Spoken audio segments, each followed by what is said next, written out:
தேர்தலுக்கு பின்னர் வெளியான கருத்து கணிப்புகளில் தமிழ்நாட்டில் யார் ஆட்சியை பிடிப்பார் என்பதில் குழப்பமான சூழல் நிலவுகின்றது. பீப்பிள்ஸ் பல்ஸ் நடத்திய கருத்து கணிப்பில் திமுக கூட்டணி 125 முதல் 145 இடங்களை பிடித்து ஆட்சியை தக்க வைக்கும் என தெரிவித்துள்ளது. அதிமுக தலைமையிலான தேசிய ஜனநாயக கூட்டணி 65 முதல் 80 இடங்களில் வெல்லும் என கணித்துள்ளது. மேலும் விஜயின் தாவக 18 முதல் 24 இடங்களையும் மற்ற கட்சிகள் 2 முதல் 6 இடங்களையும் கைப்பற்றும் என கணித்துள்ளது. அதேபோல் பி-மார்க் நடத்திய கருத்து கணிப்பில் திமுக கூட்டணி 125 முதல் 145 இடங்களையும் அதிமுக கூட்டணி 65 முதல் 85 இடங்களையும் கைப்பற்றும் என தெரிவித்துள்ளது. தாவக 16 முதல் 26 இடங்களிலும் மற்ற கட்சிகள் 1 முதல் 6 இடங்களில் வெல்லும் எனவும் கணித்துள்ளது. ஓட் வைப் கருத்து கணிப்பில் திமுக கூட்டணி 103 முதல் 113 இடங்களிலும் அதிமுக கூட்டணி 104 முதல் 124 இடங்களிலும் வெல்ல வாய்ப்புள்ளதாக தெரியவந்துள்ளது. தாவக 4 முதல் 10 இடங்களில் வெல்லும் என கணித்துள்ளது.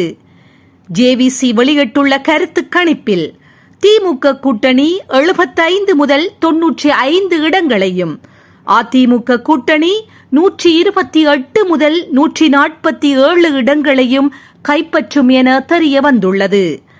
தாவக 8 15 இடங்கள் வரை வெல்ல வாய்ப்புள்ளதாக கணித்துள்ளது. ஆக்சிஸ் மை இந்தியா வெளியிட்டுள்ள கருத்து கணிப்பில் தாவக முன்னிலை வகிக்கும் என தெரிவித்துள்ளது. அதன்படி 98 முதல் 120 தொகுதிகள் வரை தாவக வெல்லும் என்றும், அதேபோல் திமுக கூட்டணி 92 முதல் 110 இடங்கள் வரை வெல்லும் எனவும் கணித்துள்ளது. அதிமுக கூட்டணி 22 முதல் 32 தொகுதிகளை மட்டுமே கைப்பற்றும் என கணித்துள்ளது. தமிழ்நாட்டில் திமுக கூட்டணி ஆட்சியை தக்க வைக்கும் என 3 நிறுவனங்கள் கணித்துள்ளன. அதன்படி திமுக கூட்டணி 125 முதல் 145 இடங்களை பிடிக்கும் என பீப்பிள்ஸ் பல்ஸ் கணித்துள்ளது.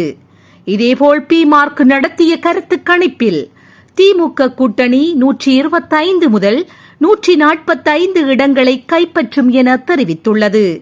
மேட்ரிக்ஸ் நிறுவனம் வெளியிட்டுள்ள கருத்து கணிப்பில் திமுக கூட்டணி 122 முதல் 132 இடங்களில் வென்று ஆட்சியை தக்க வைக்கும் என தெரிவித்துள்ளது. தமிழ்நாட்டில் அதிமுக கூட்டணி ஆட்சியை பிடிக்கும் என 2 நிறுவனங்கள் கணித்துள்ளன. அதன்படி ஓட் வைப் நிறுவனம் வெளியிட்ட கருத்து கணிப்பில் அதிமுக கூட்டணி 104 முதல் 124 இடங்களில் வெல்ல வாய்ப்புள்ளதாக கணித்துள்ளது. ஜேவிசி நிறுவனம் வெளியிட்டுள்ள கருத்து கணிப்பில் அதிமுக கூட்டணி 128 முதல் 147 இடங்களை கைப்பற்றும் என கணித்துள்ளது. தமிழக சட்டமன்ற தேர்தலில் விஜயின் தமிழக வெற்றிக் கழகம் முன்னிலை வகிக்கும் என ஆக்சிஸ் மை இந்தியா நிறுவனம் கணித்துள்ளது. அதன்படி 98 முதல் 120 தொகுதிகள் வரை தாவக வெல்லும் என்றும், திமுக கூட்டணி 92 முதல் 110 இடங்கள் வரை வெல்ல வாய்ப்புள்ளதாகவும் அந்நிறுவனம் கணித்துள்ளது. அதிமுக கூட்டணி 22 முதல் 32 தொகுதிகளை மட்டுமே கைப்பற்றும் என்றும் கணித்துள்ளது. இதுபோன்ற செய்திகளை உடனுக்குடன் துல்லியமாக நீங்கள் அறிந்து கொள்ள கல்ஃப் நியூஸின் தமிழினை சப்ஸ்கிரைப் செய்வதனூடாக அறிந்து கொள்ள முடியும்.